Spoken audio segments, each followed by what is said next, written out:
Hello दोस्तों, how are you? I hope you are fine.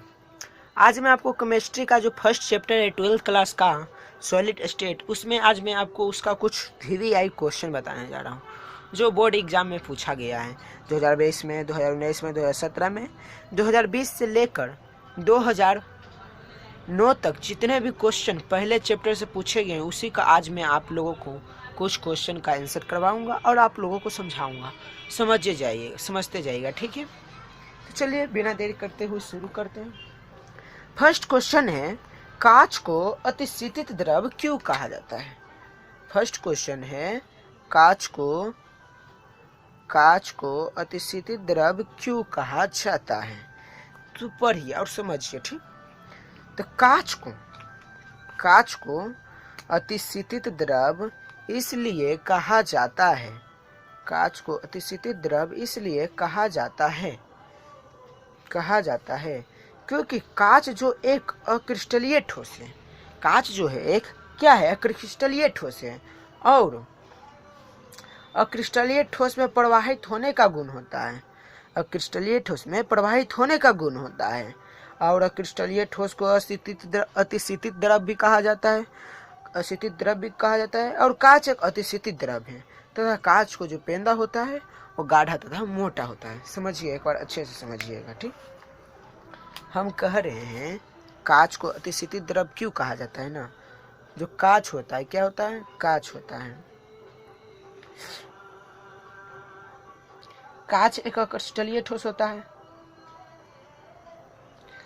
कांच एक अक्रिस्टलीय ठोस होता है, आप लोगों को पता है। और अक्रिस्टलीय ठोस में प्रवाहित होने का गुण होता है।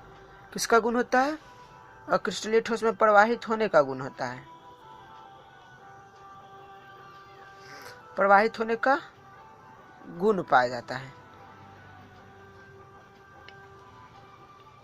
गुण पाया जाता है।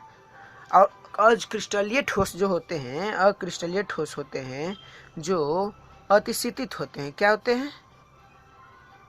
अतिशीतित होते हैं। इसी कारण जो अक्रिस्टलीय ठोस में जो कांच होते हैं क्या होते हैं? कांच होते हैं। कांच को क्या कहा जाता है? अतिशीतित द्रव कहा जाता है। समझ में आई बात तो बोलिए, नहीं तो मैं एक बार फिर समझाता हूँ। देख लीजिए, कांच को अतिशीतित द्रव क्यों माना जाता है? कांच को अतिशीतित द्रव इसलिए कहा जाता है क्योंकि कांच जो एक अक्रिस्टलीय ठोस है, कांच जो है क्या है? अक्रिस्टलीय ठोस है और अक्रिस्टलीय ठोस में प्रवाहित होने का गुण होता है और अक्रिस्टलीय ठोस को अतिशीतित द्रव कहा जाता है। अतः कांच एक अतिशीतित द्रव है। और जो कांच का जो पेंदा होता है, बड़े बड़े इमारतें होते हैं जो जब तक वो ज़्यादा देर तक वो रहते हैं, जो कांच के पेंदे होते हैं जो नीचे मोटा हो जाते हैं, गाढ़ा हो जाते हैं, और ऊपर के जो होते हैं जो क्या हो जाते हैं? पतला हो जाते हैं। अतः आप कह सकते हैं कि कांच को अतिशीतित द्रव किस लिए कहा जाता है? तो कांच को अतिशीतित द्रव इसलिए कहा जाता है क्योंकि जो कांच जो होता है एक अक्रिस्टलीय ठोस होता है और अक्रिस्टलीय ठोस में बहने का गुण पाया जाता है और बहने के गुण के कारण उसे अतिशीतित द्रव कहा जाता है। और अतिशीतित द्रव जो होता है इसलिए इसे अतिशीतित द्रव कहा जाता है। और कांच जो होता है क्या होता है? कांच जो होता है, कांच के जो पेंदे होते हैं गर्मियों के दिनों में नीचे आकर मोटे हो जाते हैं। अतः ये क्वेश्चन आप लोगों को स्पष्ट होगी। ये क्वेश्चन 2 नंबर का 2020 में पूछा गया है, नहीं तो आप लोग क्वेश्चन बैक पलट कर देख सकते हैं, ठीक है? चलिए दूसरे क्वेश्चन की तरफ बढ़ते हैं।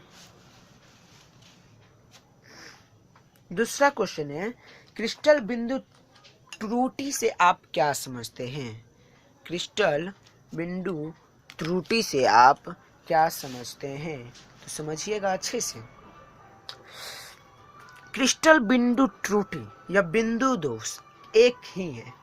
क्रिस्टल बिंदु दोष या बिंदु दोष एक को ही कहते हैं। तो क्रिस्टल बिंदु त्रुटि से आप क्या समझते हैं? हम जानते हैं कि क्रिस्टल को सिर्फ परम शून्य ताप पर ही शुद्ध माना जाता है। आप क्या जानते हैं? क्रिस्टल को सिर्फ परम शून्य ताप पर ही शुद्ध माना जाता है। क्रिस्टल को कब शुद्ध माना जाता है? सिर्फ परम शून्य ताप पर ही शुद्ध माना जाता है। और ताप बढ़ाने से क्रिस्टल में दोष उत्पन्न होने की संभावना बढ़ती है। क्रिस्टल में ताप बढ़ने से जो दोष उत्पन्न होता है उसकी संभावना बढ़ती है। अतः जब किसी क्रिस्टल से अवयवी कणों को गायब किया जाता है अवयवी कणों को गायब होने पर या अपने स्थान को छोड़कर अंतरालीय स्थान में चले जाने के कारण जो क्रिस्टल में उत्पन्न दोष होता है, उस अवयवी कणों को बिंदु उत्पन्न दोष होता है और उस अवयवी कणों को बिंदु से दर्शाया जाता है। इसलिए हम इसे क्रिस्टल को बिंदु या क्रिस्टल बिंदु दोष कहते हैं। हम जानते हैं आप लोगों को समझ में नहीं है, अब समझ में आ जाएगा। देखिए, क्रिस्टल बिंदु दोष को कहते हैं। किसको कहते हैं? बिंदु दोष को कहते हैं। जो क्रिस्टल होते हैं क्या होते हैं? क्रिस्टल होते हैं क्या होते हैं?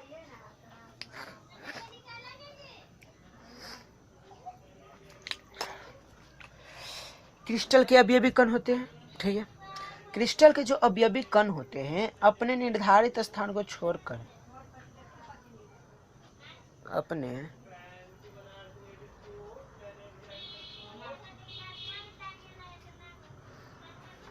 जो क्रिस्टल होते हैं वो अपने निर्धारित स्थान छोड़कर क्या बोल रहे हैं?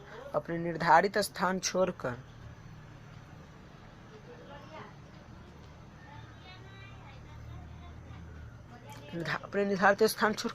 अपने स्थान से गायब हो जाते हैं। क्या हो जाते हैं? गायब हो जाते हैं। अब गायब होगा, जैसे देखिए यहाँ पर एक बिंदु, यहाँ पर एक बिंदु, यहाँ पर एक बिंदु, यहाँ पर, यहाँ पर, यहाँ पर, यहाँ पर, यहाँ पर, यहाँ पर, यहाँ पर, यहाँ पर, ठीक है। अब क्या हुआ? ये बिंदु जो था ये अपने निर्धारित स्थान को छोड़ के क्या हो गया? गायब हो गया। अब ये हट गया, ठीक है। अब यहाँ पर देखिए, अब क्या ये हुआ? ये हट गया।